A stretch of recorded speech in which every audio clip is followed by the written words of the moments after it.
ભાજપ અને ટીએમસીના સાંસદ વચ્ચે રોડ પર બબાલ બોલાચાલી વધતા લોકોની ભીડ ઉમટી। પશ્ચિમ બંગાળની રાજધાની કોલકાતામાં ટીએમસી અને ભાજપના બે મોટા નેતાઓ વચ્ચે રસ્તા પર જ બબાલ થઈ ગઈ હતી। શુક્રવારે રાત્રે લગભગ 10 વાગે અહીં બંને નેતાઓ વચ્ચે ઝઘડો થઈ ગયો હતો। જો કે બાદમાં પોલીસે આ મામલો શાંત પાડ્યો હતો। ટીએમસી ધારાસભ્ય બાબુલ સુપ્રિયો અને ભાજપ સાંસદ અભિજીત ગાંગુલી વચ્ચે બબાલ થઈ ગઈ હતી। આ બબાલનો વિડીયો પણ સામે આવ્યો છે, જેમાં બંને પક્ષો વચ્ચે ઝઘડો જોઈ શકાય છે। આ દરમિયાન ટીએમસી ધારાસભ્યએ આરોપ લગાવ્યો કે મારી કાર રોકી દેવામાં આવી અને મને અપશબ્દો બોલવામાં આવ્યા।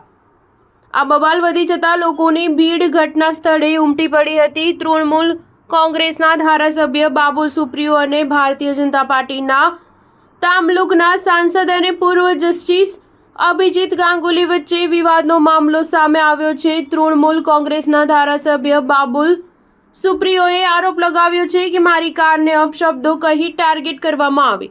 તેમણે એમ પણ કહ્યું કે મારી કાર પર એમએલએ નથી લખેલું અને તમે એમપી લખીને ફરી રહ્યા છો। તેમણે એમ પણ કહ્યું કે તેઓ હૂટર દ્વારા રસ્તા પર ચાલતા વાહનોને ડિસ્ટર્બ કરી રહ્યા છે।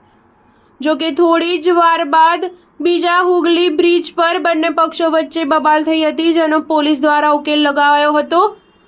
તમને જણાવી દઈએ કે બાબુલ સુપ્રિયો પશ્ચિમ બંગાળનો જાણીતો ચહેરો છે, જેઓ ટીએમસીના ધારાસભ્ય છે। અભિજીત ગાંગુલી પણ પૂર્વ ન્યાયાધીશ રહી ચૂક્યા છે અને પશ્ચિમ બંગાળની તામલુક લોકસભા બેઠક પરથી ભાજપના સાંસદ છે। બંને વચ્ચેના વિવાદનો વિડીયો સામે આવ્યો છે। હાલ તો પોલીસે આ મામલો ઠારે પાડ્યો છે। બંનેને લઈને પાર્ટી તરફથી કોઈ નિવેદન જારી કરવામાં આવ્યું નથી।